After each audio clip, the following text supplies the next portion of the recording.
السلام عليكم ورحمة الله وبركاته طلاب الثانوية الأزهرية. ما زلنا في سلسلة كيف أقفل. وصلنا لمادة الحديث، وكالعادة عندنا سؤالين زي كل حلقة. السؤال الأول بيقول مادة الحديث من كام؟ والسؤال الثاني بيقول إزاي أخش الامتحان أجيب الدرجة النهائية في مادة الحديث. أولا كده مادة الحديث من 50، وده تختلف عن درجات المواد الدينية، لأن درجات المواد الدينية كلها من 40 عدا الحديث. ليه؟ لأن الحديث فيه تحريري وفيه شفوي. الشفوي 10 درجات، التحريري 40 درجة، يبقى مجموعهم 50 درجة. طيب هل هي صعب ان انا اجيبها؟ استحالة. هل هي صعب ان اجيبها؟ استحالة ان هي تكون صعبة. ليه؟ لأن مادة حديث اسمها مادة حديث تنتمي للمواد الدينية، ولما قلنا أي مادة تنتمي للمواد الدينية يبقى درجاتها سهلة إن هي تتجاب، هي اللي ترفع المجموع. طيب السؤال الثاني، كيف أقفل مادة الحديث؟ طيب عشان أجاوب على كيف أقفل مادة الحديث لازم أنا أكون عارف الامتحان بيجي إزاي أو الامتحان بيجي منين، عشان اعرف اقول لك ان عملت ايه تروح تقفل. ما مش بقول لك الكلام ده بس، لازم انا ابقى عارف الامتحان بيجي ازاي واقول لك بالتالي انت ركز على الحاجات ديت عشان تقدر تخش الامتحان تقفل. طيب نعرف دلوقتي الامتحان بيجي ازاي او الامتحانات بتيجي ازاي. الامتحان عندك عبارة عن 4 اسئلة، كل سؤال متكون من الف وباء، والف تتضمن حديث وباء يتضمن حديث. يبقى عندك كام حديث في الامتحان؟ 8 احاديث. من كام حديث انت كعلمي؟ علم عليك 21 حديث، بيجيب لك في الامتحان 8 احاديث. لازما تبقى عارف ال 21 عشان تحل الثمانية. لازم نقول لك انت مش هنرجح احنا احاديث، يقول لك لا يا عم ترجح لنا شويه احاديث كده نذاكرهم حلو ونحفظهم حلو ونخش الامتحان نحلهم وخلاص. لا، ما ينفعش الكلام ده. لازم تبقى مخلص ال 21 حديث تماما، وكله على مستوى واحد من المذاكره. مش اول 5 6 احاديث تبقى فارمهم مذاكره وحفظ 100 100 واخر 4 حديث مش عارف فيهم كلمه.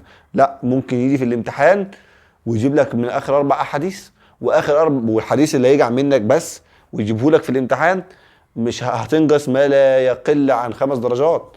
لان زي ما بقول لك عندك 4 اسئله وهو للتحرير من 40، فبالتالي كل سؤال عليه 10، وفي الف وباء، فكل سؤال فكل نقطه سواء كانت الف سواء كانت الباء يعني كل حديث ب5. فلو مش الحديث ده وجع منك مش عارفه فبالتالي ضاع عليك 5 درجات. واحنا قلنا المادة الحديث تتقفل، فحرام يعني انت ما تضيعش يعني ما تضيعش تعبك السنه كلها عشان حديث. فلازم تبقى عارف الاحاديث كلها حفظ كويس، تحفظها كويس وتفهمها كويس. طيب بيجيب ايه في امتحانات في الحديث ده؟ بيجيب في ايه؟ اول حاجه بيجيب في معاني المفردات، وده كله عارفها ان يعني كله حافظها. ليه؟ لان هي بعد الحديث عدل، سواء كان الحديث ده حفظ الناس بتحفظ الحديث وتنزل على معاني المفردات تحفظهم. تمام، فدي الناس كلها حافظاها، فما يعني ما بيلعبش فيها جو. انما بيخش بقى على في الاعرابات اللي موجوده في الاحاديث اللي بيلعب فيها، فلازم تكون عارف الاعرابات كويس زي ما قلنا في التفسير. لازم تكون عارف الاعرابات كويس، هنا برضك لازم تكون عارف الاعرابات كويس. اعرفها ازاي؟ افهمها وبعدين احفظها. ما قدرتش تفهمها، ما رحتش درس خاص مثلا او ما فهمتهاش كده، خلاص احفظها، بس لازم تكون عندك، يعني لازم تكون في الذاكره بتاعتك. ليه؟ لان هو بيجيبها في الامتحان على سبيل الاختيارات او على سبيل صح وغلط، وبيختار بالذات اختيارات او صح وغلط. ليه؟ عشان لا ابيض لا اسود. انت خلي بالك ان هو يعني اللي بيحط الامتحان ما بيحطوش كده هفاء او هباء كده، لا، عارف هو بيجيب لك ايه في الاعرابات ديت، ايه صح ولا غلط، لا دي لا دي، عشان لو جاب لك كلام ممكن تكتب انت ايه شويه كلام كده وبتاع والمصحح يمشي. فهو بيجيب لك صح وغلط، ليه؟ لا ابيض لا اسود، بالذات في الاعرابات والجمل البيانيه. تمام. تمام. بعد كده عندك شرح الحديث. شرح الحديث ده اجراه، ما تسيبوش خالص، اجراه. قدرت تحفظه وانت راجل حفظه وبتاع حفظته ده انت تبقى توب كده. ما قدرتش تحفظه خالص اجراه. ليه؟ لان ساعات بيجيب فيه علل والكلام ده كله. تمام. فلازم تكون قريته. وبعد كده اخر حاجه المستفاد من الحديث. المستفاد من الحديث لازم تحفظهم، عشان بيجيب لك في حديث لازم يعني في الامتحان هيجيب لك 2 مستفادين من الحديث، وهتطلع من الامتحان وهتقول الباشمهندس احمد قال هيجيب لك مستفادين السنه دي من الحديث. يعني ايه؟ يعني هيجيب لك حديثين يطلب منك في حديثين في الامتحان اكتب المستفاد من هذه الحديث. تمام. تمام. طيب ملخص الكلام اللي احنا قلناه ان انت لازم تخش على كل حديث تعرف الحديث، لو كان عندك حفظ احفظه. طب لو انت هتقدر تحفظه وهو مش عندك حفظ احفظه، عشان ده هينفعك في الامتحان وهتقول احمد قال. يعني لو تقدر تحفظ الحديث، هو مش عليك حفظ الحديث زي مثلا الحديث الاول، الحديث مثلا التاء الرابع مثلا مش عليك حفظ، قدرت تحفظه احفظه، ما قدرتش خلاص ما تحفظوش، بس لازم تقراه وتفهمه كويس، وبعدين تخش على معاني المفردات تحفظها، الجمل البيانيه زي ما قلنا الاعرابات تكون حافظها كويس جدا بعد ما تفهمها، ما قدرتش تفهمها فاحفظها زي ما هي على ما هي.